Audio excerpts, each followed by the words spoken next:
Hi, everybody, and welcome to the Flying Goat Farm podcast with me, Lisa Check.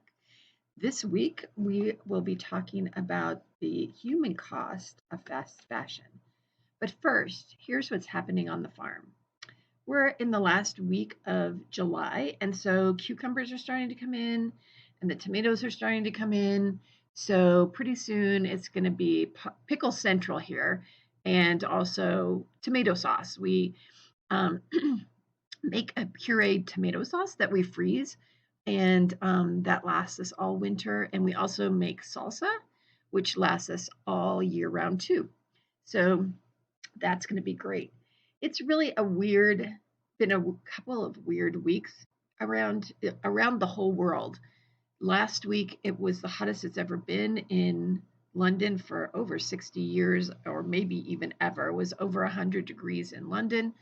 All across the United States, it's been hot, hot, hot. We have lots of flooding going on in the middle of the country right now.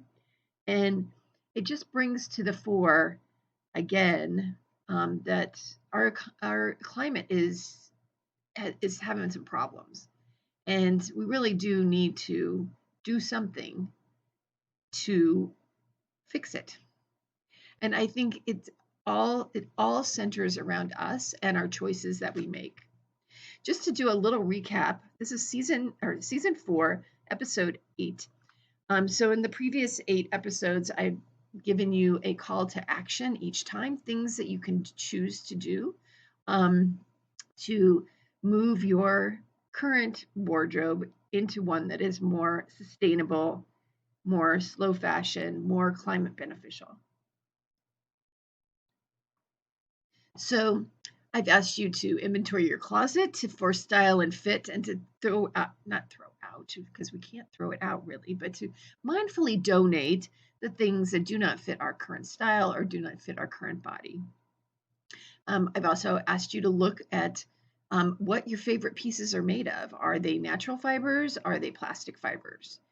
Um, I've we've talked about researching a brand that you love and seeing what their sustainable practices are. We've talked about mending something or going to a thrift store to reuse or upcycle something that you find there. Um, I've asked you to take the Fiber Shed 7-day challenge, clothing challenge, which has a lot of extra information and also some things you can do to help the environment. We talked about committing to making one garment that is a local garment to you. And just in the last episode, we talked about picking 4 to 5 values from the Integrity Index that really speak to you and that will light the way to how you are going to work to change your wardrobe into something that is more sustainable and climate beneficial. So today I wanted to talk more about the human cost of fast fashion, and really in a lot of dollars. And by human cost, I mean the cost of occupational illnesses around the world and also here in America. The human cost is also the effect of low wages, a non-living wage here on U.S. workers, as well as the effect of those low wages on workers in the global south. Talking about buying fair trade. We'll be talking about avoiding child labor and supporting garment workers. So first of all, I wanted to talk a little bit about capitalist economics.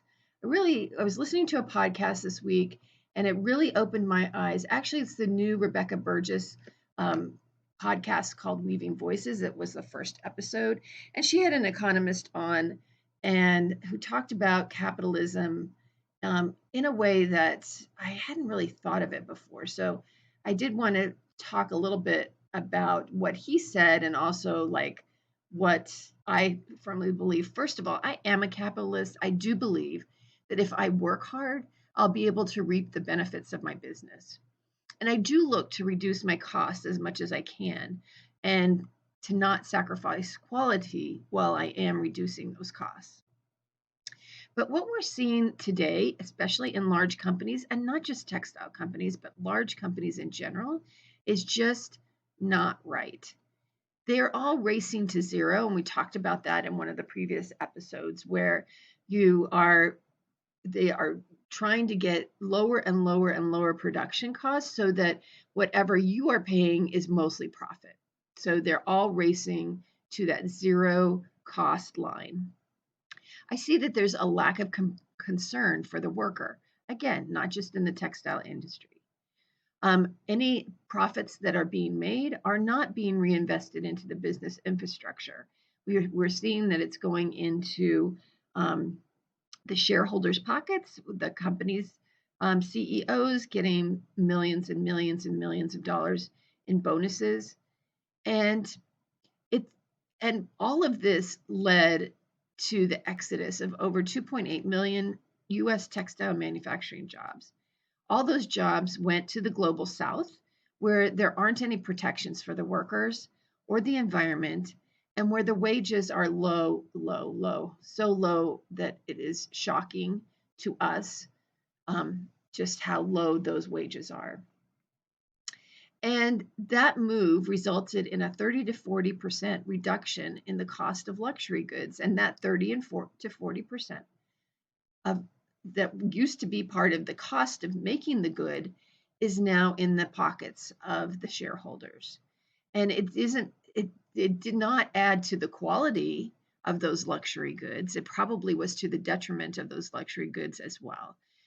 And the part where in Rebecca Burgess's podcast that really was shocking to me, because I hadn't thought about this before, but the capitalist economic view that profits must rise year after year after year, it's not good enough for your profits to be the same as last year.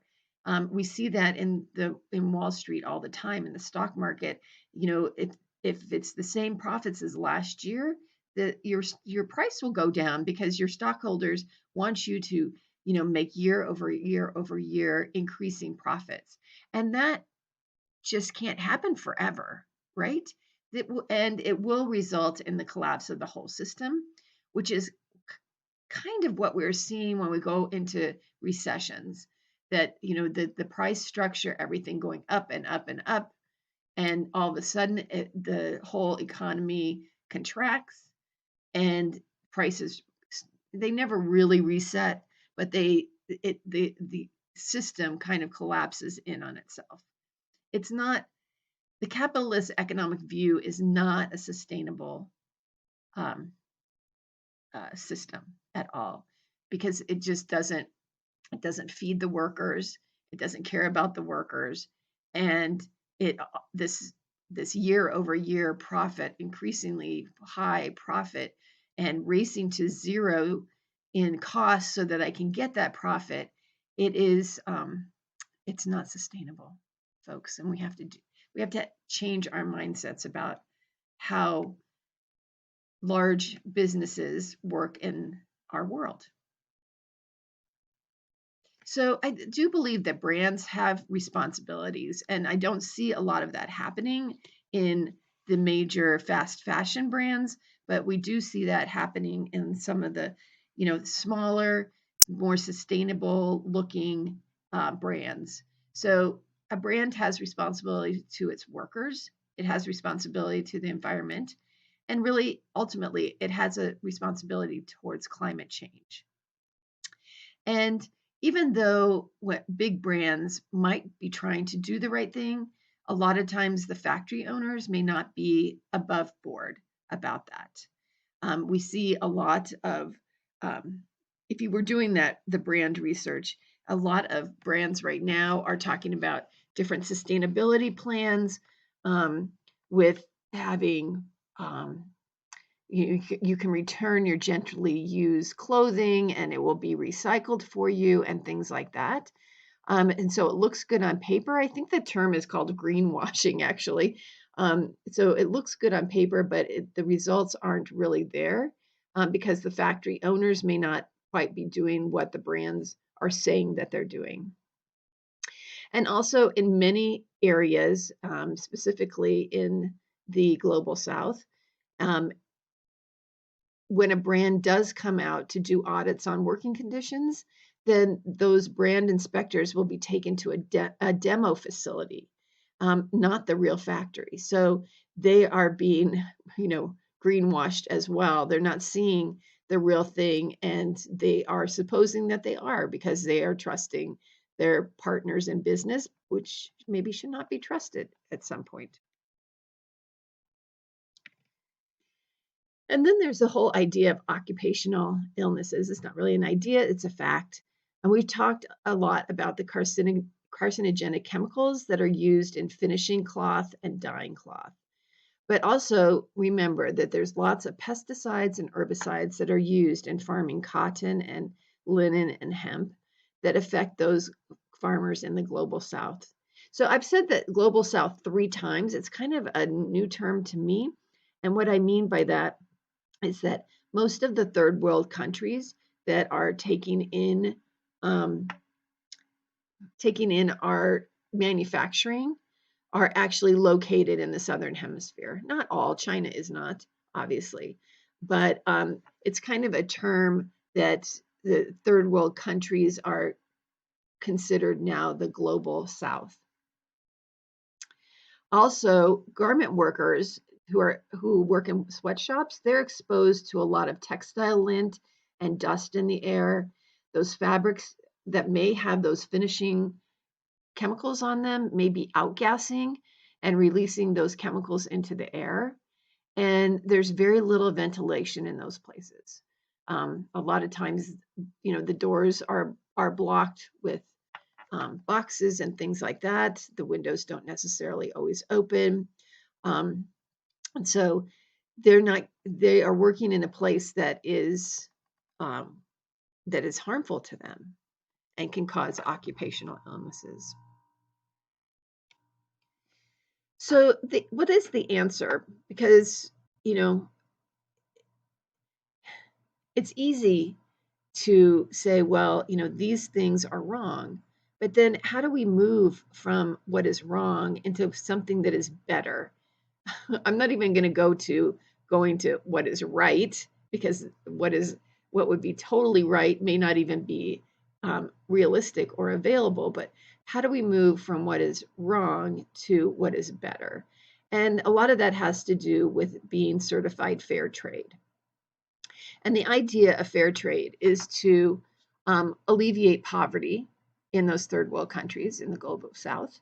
It's also to promote equity among people, among groups of people, between men and women, and therefore promoting sustainable economies and sustainable manufacturing. And fair trade products are made at companies who agree to uphold those standards for international fair trade.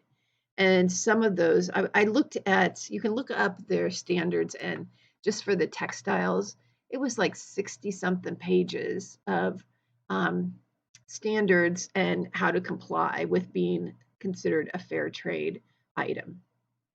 But some of these standards include having proper working conditions, having ventilation, having access to unlocked doors, and having access to clean bathrooms, clean water, not having child labor involved, including more training for women, knowing that when a woman is making money for her family, more often than not, her children will also be going to school, and it will raise that family out of poverty. So having more cross training for women, giving your workers a proper living wage based on the country that they live in, and having the ability to unionize. And while there has been some criticism about fair trade and how it's monitored and, all that stuff, at least it's a start on the road to promoting equity. And it's a place to start for us when looking at clothing to buy and brands to buy from. Are they fair trade or not? Again, it's going from wrong to better. So the fair trade is better. You can also be supporting garment workers. So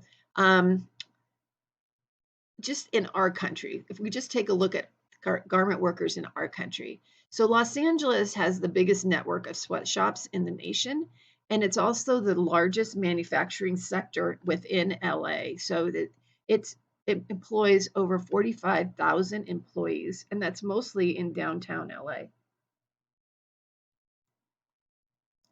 Most of these workers are Latinx and Asian immigrants.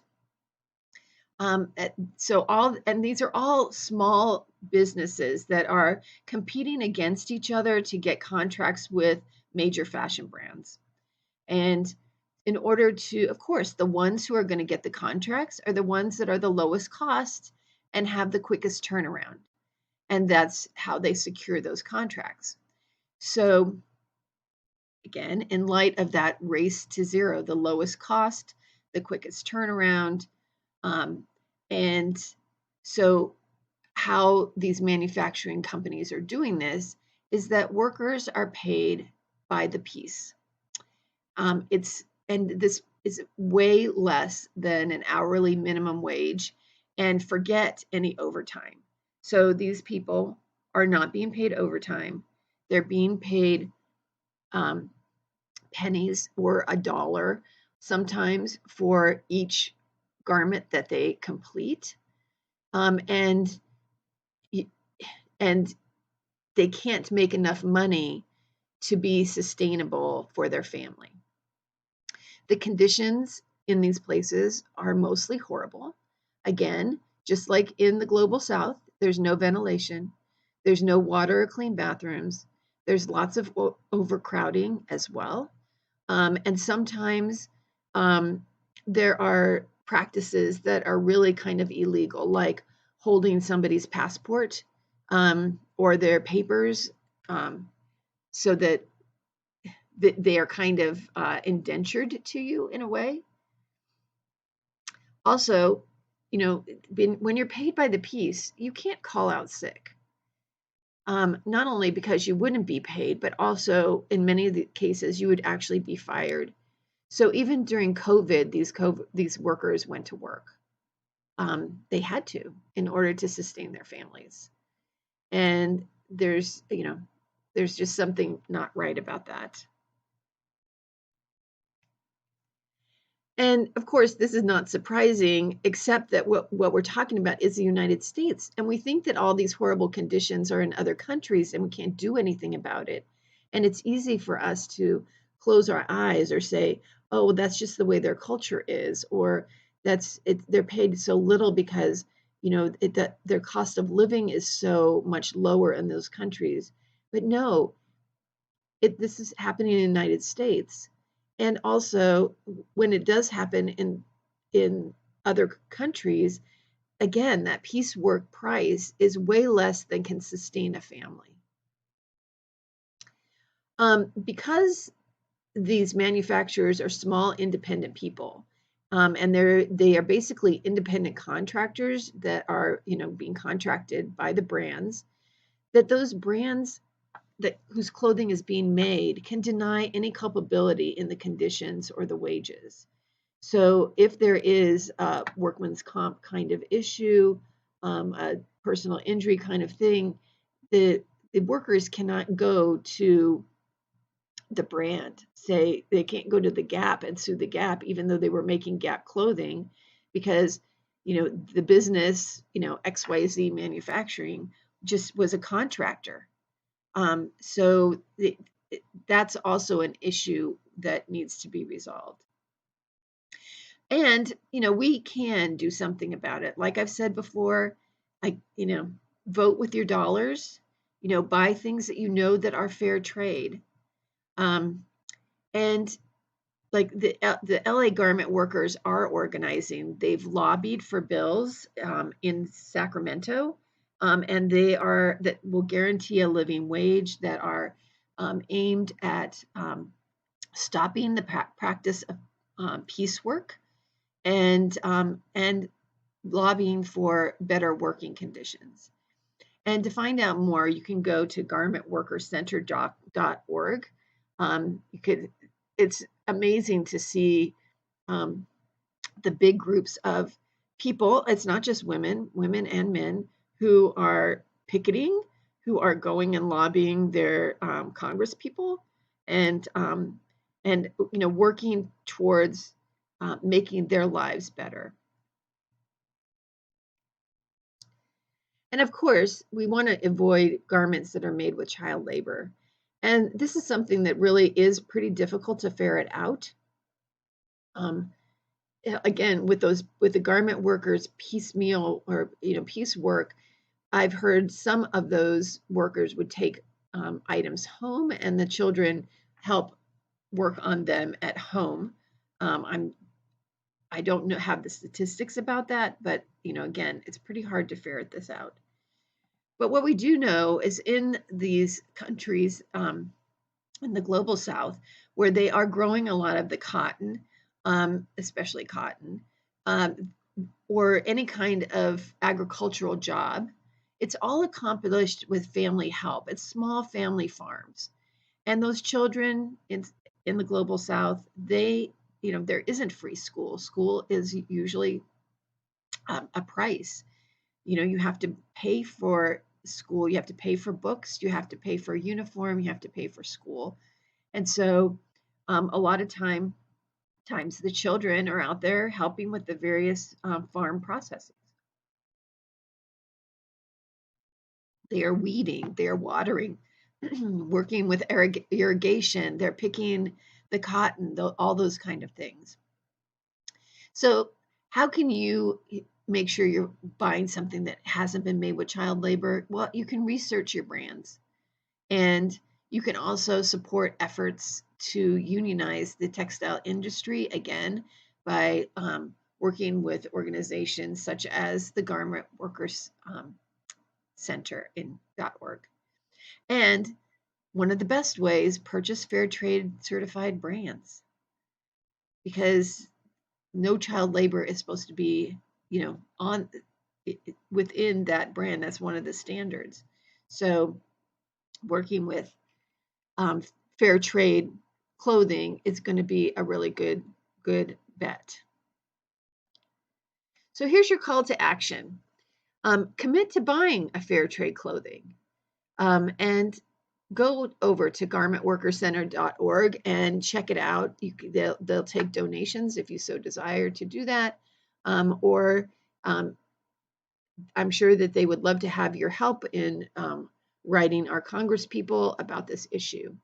And also, a really easy thing is to go over to Instagram and or Facebook and follow at Chesapeake Fiber Shed and at Fat Fiber Shed. So the Chesapeake Fiber Shed, because that's the local to me, and Fiber Shed in general, which is the big movement throughout. It's now not just a national movement, it's also an international movement.